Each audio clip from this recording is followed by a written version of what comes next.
네, 이상우 기자가 쓰신 건축가 스타트업 젊은 건축가상을 받은 CEO 읽어보도록 하겠습니다. 이상우 기자님께서는 스타트업 이제 건축과 관련된 거여야겠죠. 스타트업 운영하는 대표님이나 소장님들을 한 분씩 찾아가서 인터뷰하는 형식으로 글을 써볼 생각이라고 합니다. 그 첫 번째로 너무나 잘 알고 계시겠지만 스페이스워크의 조성현 대표님을 인터뷰하는 컨텐츠를 만들었습니다. 이 의자 익숙하죠? 공유 오피스에서 많이 보던 의자예요. 그죠? 예쁘네요. 내려가 보도록 할게요. 네, 작은 문제일수록 기술, 테크놀로지가 훨씬 도움이 됩니다. 너무 좋은 말이고요. 네, 조성현 대표님은 서울대학교 건축학과를 졸업해서 아야크 건축사 사무소에서 실무 경력을 쌓았다고 되어 있어요. 3명의 친구가 각각 다른 사무소에 있다가 다시 다 나와가지고 경계 없는 작업실을 공동 창업했다고 알고 있고요. 그래서 이제 경계 없는 작업실 건축사 사무소 스페이스워크를 창업했다고 되어 있는데, 경계 없는 작업실 건축사 사무소에서 바운들리스 X라는 그 팀이 있었거든요. 거기서 만든 게 이제 스페이스워크 이렇게 알고 있습니다. 프로그래밍하고 기술을 주로 다루는 그런 팀이었죠. 2018년도에는 문체부에서 주관하는 젊은 건축가상 있죠. 거기서 이제 상도 받았고요. 그가 창업한 이야기를 함께 들어보기 위해 서울숲 인근의 스페이스워크 사무실 방문해 인터뷰를 진행했습니다. 스페이스워크가 지금 인원이 굉장히 많은 걸로 알고 있어요. 아래쪽에 가면은 직원들하고 함께 사진 찍은 게 있으니까 네, 거기서 한번 보도록 할게요. 야, 이거 전형적인 공유 오피스의 저기 회의실 느낌이죠. 그죠? 뷰 정말 좋고 화면 정말 큰 거 있고, 네, 그죠? 신기한 게 공유 오피스에 있는 화면들은 그 무선으로 화면 공유가 되더라고요. 참 신기했습니다. 예, 여기 쪽에 있는 게 저희 이상우 학생 기자님 네, 모습이고요.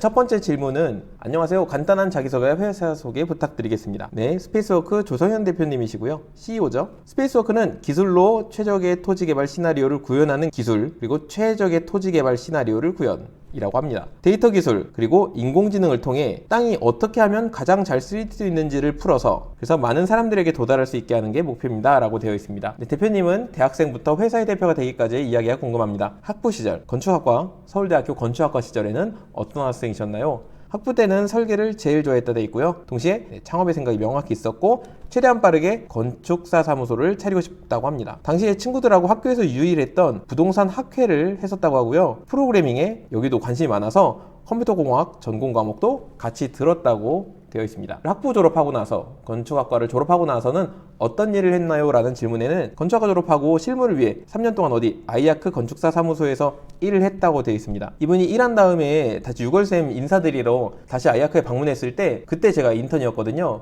그때 제가 조성현 대표님하고 처음 인사를 하게 됐던 것 같아요. 네, 거기서 건축 설계와 컴퓨터 작업들을 번갈아 가면서 했다고 돼 있고요. 이후 바로 친구들이랑 경계 없는 작업실 건축사 사무소를 만들었다고 하네요. 학교 다닐 때부터 같이 돈도 모으며 사무소를 하기로 한 친구들이었고, 이게 학부 때 학교 다니면서 너 나랑 나중에 사무실 차리자 라고 해도 뭐 3년 뒤에 만나자 안녕 결국 그렇게 하더라도 회사 다니면서 정말 다양한 이유로 다시 모이기가 되게 힘들거든요. 근데 학교 다닐 때부터 이렇게 같이 사무소를 차리자고 얘기했던 친구들이 실제 3년 뒤에 이렇게 사무실 차리기가 쉽지 않거든요. 정말 대단한 인연이라고 할 수 있고요. 네, 각자 장점을 잘 살릴 수 있게 각기 다른 사무소에서, 이때 세 분께서는 어떤 분은 대형, 그리고 여기는 조성현 대표님은 아야크 건축사 사무소, 한 분은 소형 사무소에서 일한 걸로 알고 있습니다. 네, 이렇게 해서 실무 기간을 채우고 그러다 보니까 세 분이 서로 다른 경험을 갖고 있으니까 셋이 모였을 때 얼마나 큰 시너지가 되겠어요. 제 친구의 아버님께서 의뢰하신 일을 맡으면서 모이게 됐다고 하네요. 이것도 정말 좋은 기회죠. 그 프로젝트는 후에 취소됐지만 취소됐구나. 생각지도 못한 데서 일이 들어오면서 사무실이 시작됐어요. 이게 인생이란 참 그래요. 생각지도 못한 곳에서 기회가 들어오고 그럽니다. 무슨 일이든 네, 인생사 세용지마라는 거. 경계 없는 작업실은 어떤 건축사 사무소였나요? 네, 건축사 사무소죠. 경계 없는 작업실은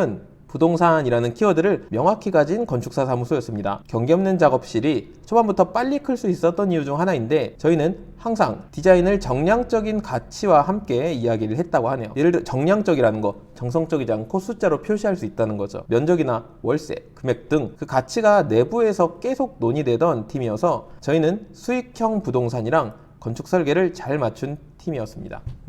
수익형 부동산하고 건축 설계를 잘 맞춘 팀이었다고 합니다. 이거 유명하죠? 테트리스 하우스. 조성현 대표님이 예전에는 특강도 많이 하셨는데 요즘엔 바빠서 아마 많이 못 하실 거예요. 그때 항상 나왔었던 테트리스 하우스입니다. 저도 너무 잘 알고 있는 건물인데, 이 테트리스 하우스의 경우에는 당시 건축법에 맞춰서 땅이 34평짜리예요. 근데 여기다가 12세대를 만들어야 되는 그런 거였는데, 이렇게 해서 수익성을 고려하면서 설계했다고 합니다. 땅이 33평인데 거기 12세대를 넣었다고 하네요. 디자인별로 프로그램을 맞추고 월세는 어떻게 되는지를 환산해서 각종 대안들을 만들었다고 합니다. 디자인 철학은 뭐예요? 면적에서 제외되는 부분에 곡면과 빈 공간을 최대한 이용해서 보여줬습니다. 면적에서 제외되는 부분에 곡면하고 빈 공간을 최대한 넣어가지고 보여줬다는 뜻이죠. 내부 공간은 반듯하게 만들어서 사무실로 임대하기가 반듯해야 돼요. 그쵸? 저희 합정동 사무실엔 사선이 있어가지고 그쪽에 좀 공간 배치가 힘듭니다. 아무튼 이런 방식을 계속 스터디를 하고 논의를 하면서 설계를 했습니다. 이렇게 저희는 디자인 그리고 수익의 균형을 맞춘 설계가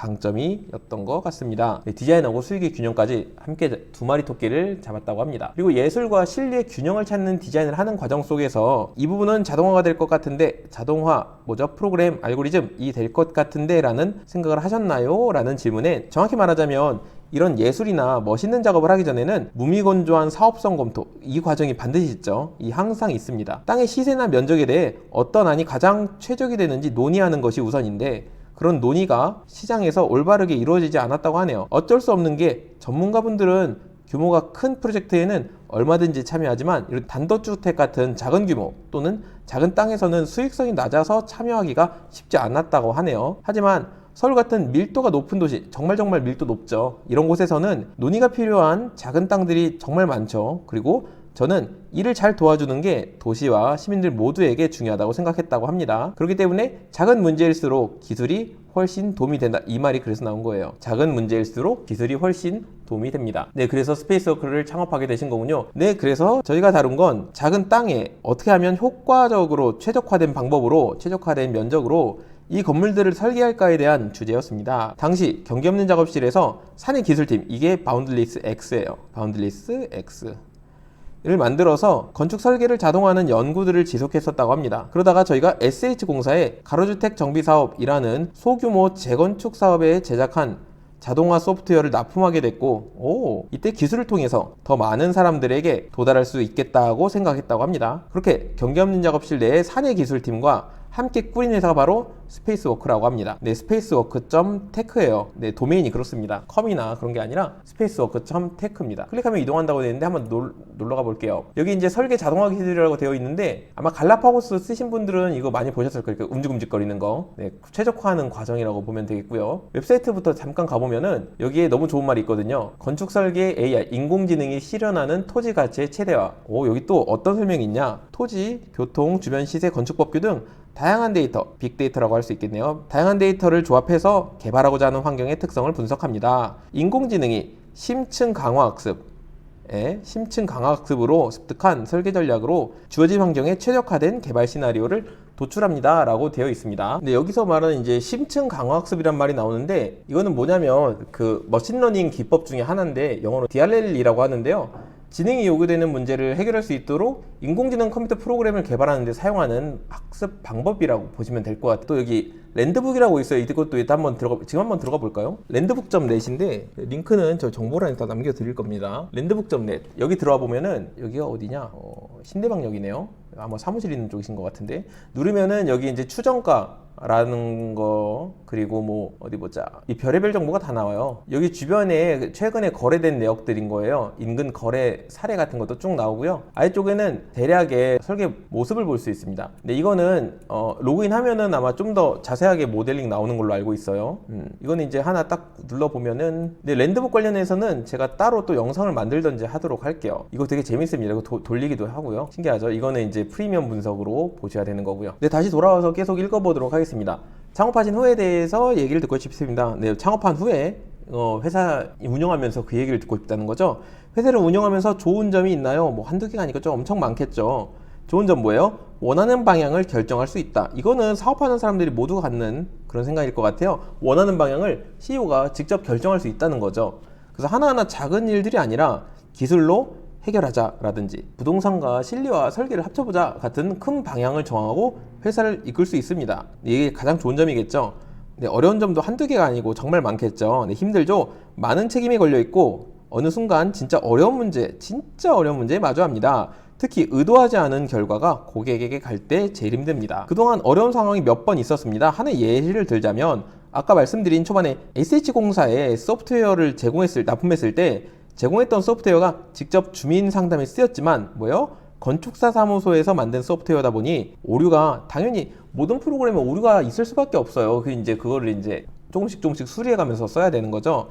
주민 상담이 잘못되기도 하면서 아유 이게 힘드셨겠네요. 이 프로그램을 사용하신 분들이 힘들어하는 상황이 생겼다고 하네요.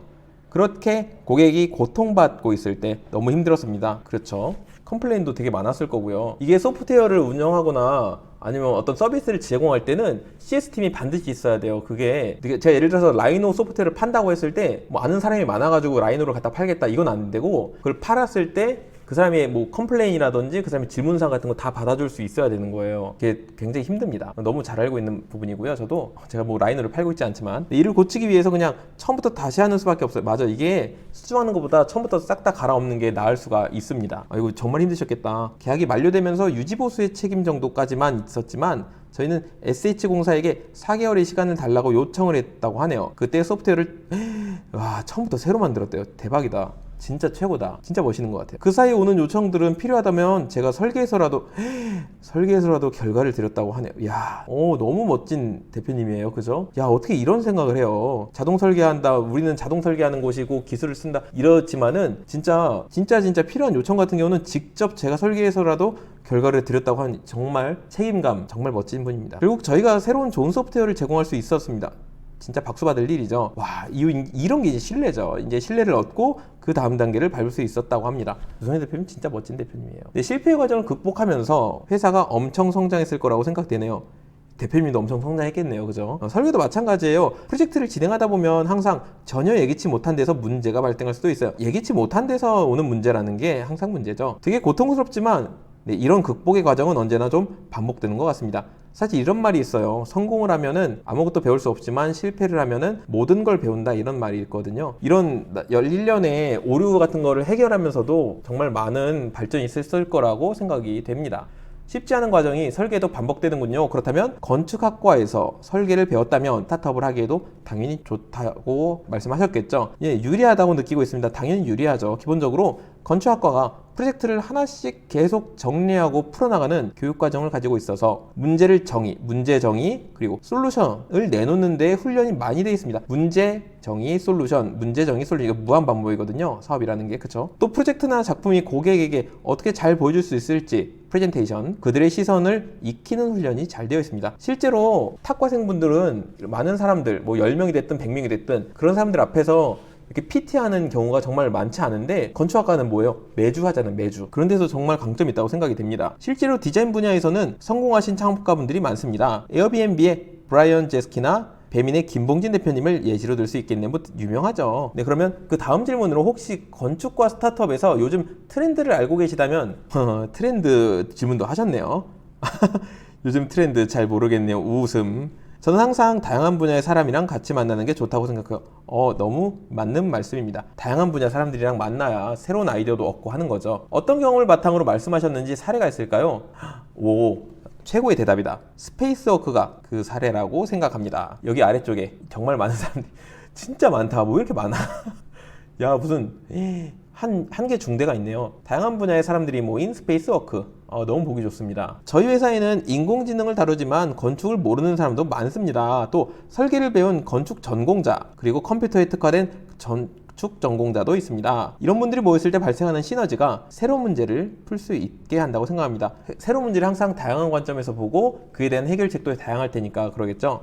또 다른 예로, 저는 건축가 지인들도 많지만 반면에 제가 학부 시절에 했던 부동산 학회 때, 그때 학교 다니면서 부동산 학회를 했다 그랬잖아요. 이게 또 여기서 도움이 되네요. 부동산 학회 친구들 중 몇몇은 현재 부동산 그리고 금융 분야에 자리 잡고 있다고 하네요. 역시 이런 새로운 만남은 항상 나중에 이렇게 도움이 됩니다. 네, 그런 친구들이랑 만나서 관심사를 나누면 새로운 시너지가 생겨납니다. 그래서 건축을 배우고 있어도 투자든 부동산이든 엔지니어링이든 넓은 저변을 가지고 있는 게 앞으로 훨씬 유리하다는 게 제 생각입니다.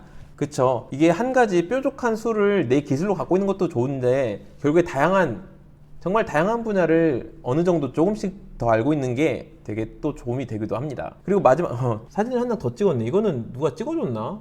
어떻게 찍은 거지? 신기하네. 근데 이상우 기자님 왜 지갑을 열고 계신지 모르겠지만 LG 그램이죠. 이거는 명함인가요? 출입카드인가? 아무튼 네, 마지막 질문인데요. 제 주변도 그렇고 요즘 스타트업, 창업을 꿈꾸는 학생분들도 많아졌어요. 도전을 꿈꾸는 건축학도에게 한마디를 해주실 수 있을까요? 네, 겁먹지 말고 그냥 시작하는 게 좋다. 제 사례가 전부는 아니겠지만 만약 제가 계속 경계 없는 작업실을 만드는 게 무서웠다면 그쵸? 다음에 찾아올 기회들이 훨씬 적었을 것 같아요. 그렇죠. 그렇다고 가만히 안정적인 기회를 기다렸다고 해서 그 기회가 찾아왔을 것 같지도 않고요. 맞습니다. 그리고 네, 기왕 한다면 빨리 시작하고 실패를 하더라도 빨리 하는 게 낫다고 생각합니다.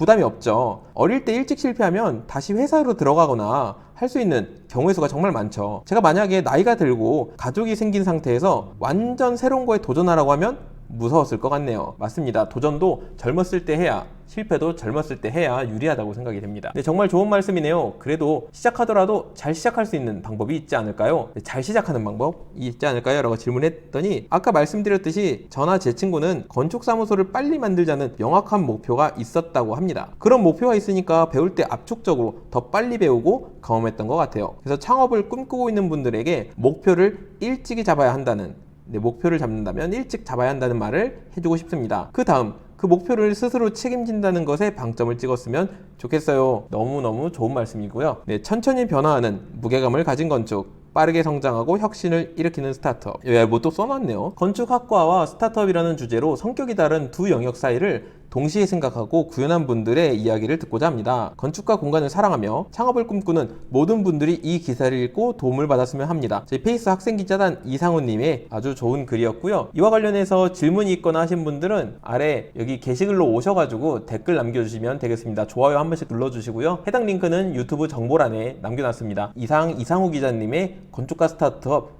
조성현 대표님 인터뷰였습니다.